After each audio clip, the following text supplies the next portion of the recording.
This is Michael Popok, Legal AF.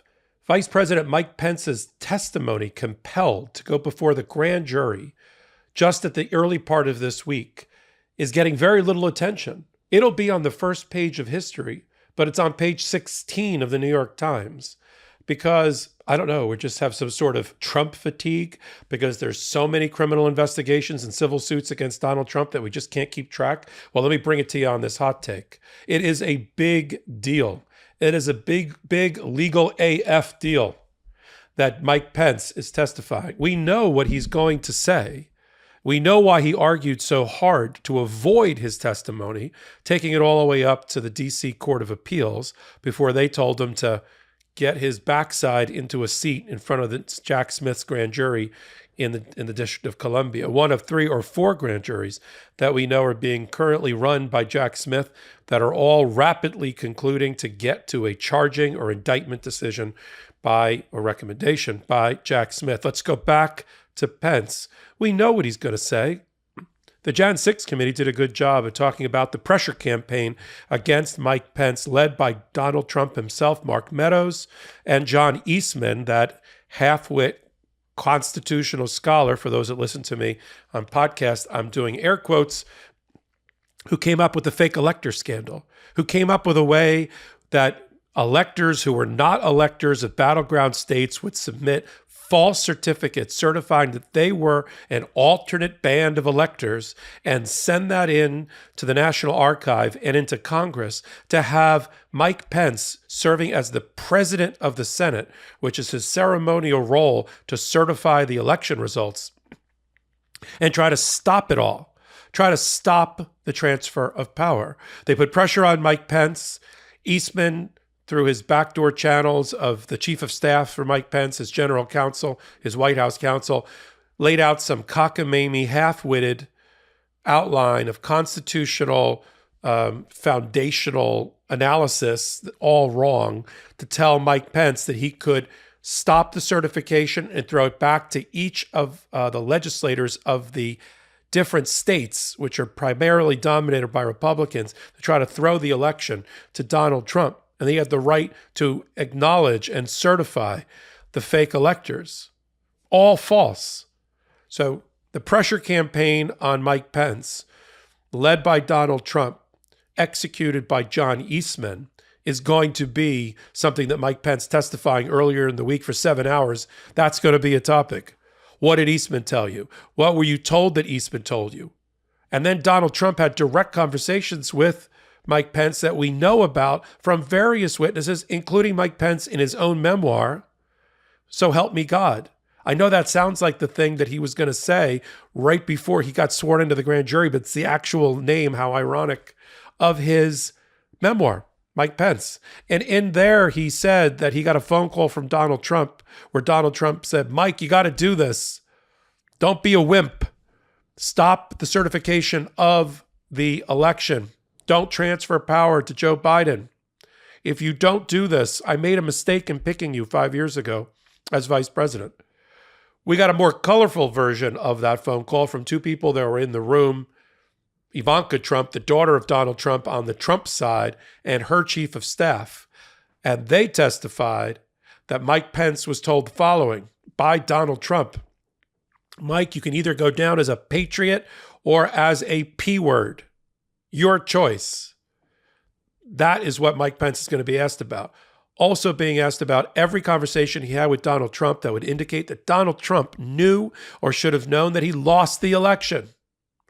The consultancy firms that Donald Trump hired that told him point blank, your fraud schemes, your stolen election theories are all wrong, are all false.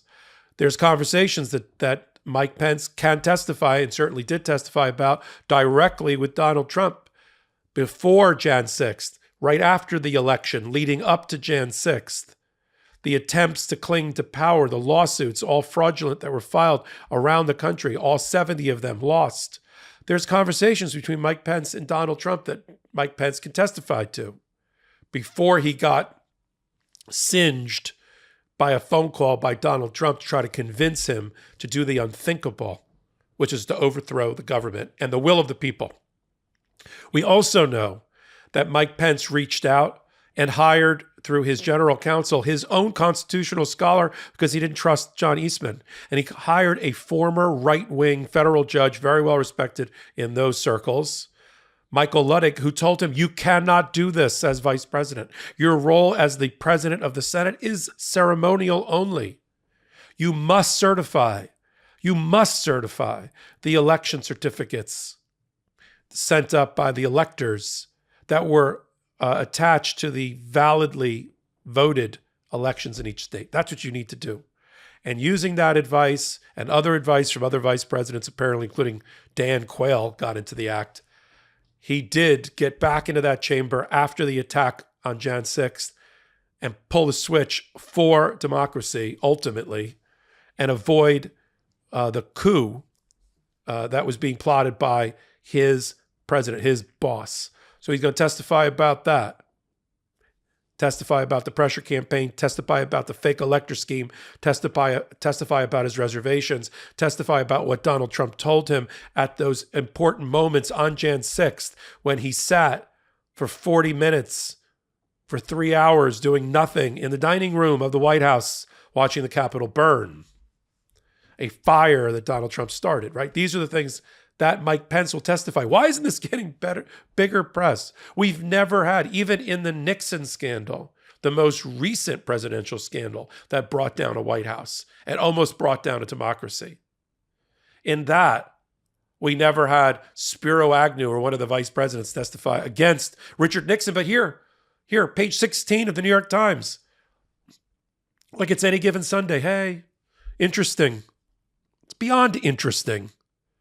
And to answer a question that comes up on social media, it is unlikely that he took the Fifth Amendment. It's unlikely that Mike Pence asserted his Fifth Amendment privilege against self-incrimination because he thinks he's the target of a crime.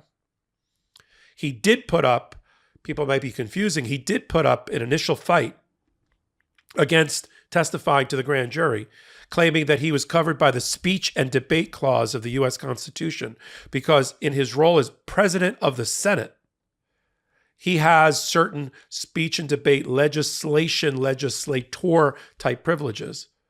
And Judge Boasberg, the chief judge of the D.C. Court of Appeals, or D.C. Circuit Court, in evaluating it said, for the limited time that you stood at that podium with a gavel, counting votes and things around that, sure, you ought to have a privilege related to that. But everything else and every conversation else and every email and text and analysis is fair game, and get yourself into the grand jury. The Court of Appeals agreed. Trump appealed. It was denied.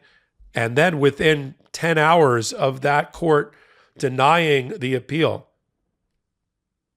the Department of Justice had had enough until Mike Pence get into that chair. They weren't giving him any more time because, frankly, they want to wrap up these investigations just the way we do. They want to get to a charging decision one way or the other, just like we want them to.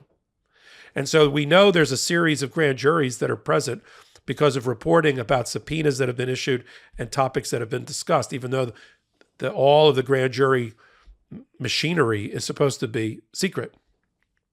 But we know from the reporting, one is looking at the Jan 6th, the day of Jan 6th and everything about it, how we got there, what happened there, and who's responsible for what happened, for the siege laid on the Capitol.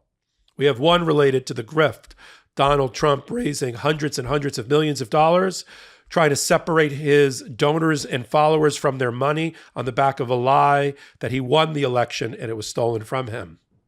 That is another one. Mar-a-Lago and the purloined, mishandling, and stolen classified top secret documents by the president, now ex-president of the United States on the way out, is another topic. And Mike Pence, we don't know exactly which of the grand juries he's testifying in front of. Pretty sure it's the Jan 6th one, and the clinging to power could also be the one related to the fundraising. But in any event, this should not end up in the dustbin of history or at the bottom of the birdcage, as they like to say about the old news business, right? Yesterday's news ends up at the bottom of a birdcage. Don't put this at the bottom of a birdcage. This is really, really important stuff. He did not likely take the Fifth Amendment, back to my original point, because we would have heard about it. Because if he took the Fifth Amendment, then the Department of Justice would have popped back out, gone back to Judge Boasberg, and had an argument about Fifth Amendment privilege, and the judge may have said, give him immunity if you want him to testify. But since we didn't hear about an immunity Fifth Amendment privilege struggle, it's likely that Mike Pence did not assert the Fifth Amendment, which would cast him as a potential criminal as he runs or considers a run for office. So he likely testified in a sharp and powerful way against his former boss behind closed doors. Trump's worried. If all the reporting about the 3 or 4 witnesses to his phone call, in which he called them the P word, called Mike Pence the P word, and I don't mean Pence, he said he's a wimp, commented to others that the calls to hang Mike Pence were appropriate. And if he said what we all believe he said, Donald Trump, about Mike Pence, that he made a mistake 5 years before in picking him because he wouldn't do his bidding to overthrow the country at the appropriate moment, then the social media posting that Trump put out as soon as he heard that Mike Pence was testifying, which is, I've always trusted Mike Pence, I'm sure he's doing the right thing. That's like whistling in the graveyard, because he knows that Mike Pence is telling the truth to save his own hide and avoid criminal culpability. And that's what happened this week. That's extraordinary. And I don't want it to be lost, which is why I'm bringing it to you again in this hot take, so that you can digest it and understand it. I do hot takes like this about every day. I do them on the MeidasTouch network, so you don't lose the thread of what's really important. And if we're right, that either Mike Pence is the last or the second to last witness in these prosecutions and these decisions to prosecute, are we going to see Mark Meadows? I mean, he got stripped of all of his executive privilege immunity. He's not a lawyer, so there's no attorney-client privilege. Are we going to see the former chief of staff, who is in every room that matters involving this coup, involving this insurrection, involving this conspiracy to cling to power? Every room, on every call, on every text, in every decision is Mark Meadows. Does that make him a target so that he's going to be charged along with Donald Trump? Isn't that more likely? That he's going to be a witness that's going to come in and not put up his Fifth Amendment privilege. Because if I were a betting person, if there's somebody that's going to put up their Fifth Amendment privilege against self-incrimination, besides John Eastman, it's Mark Meadows.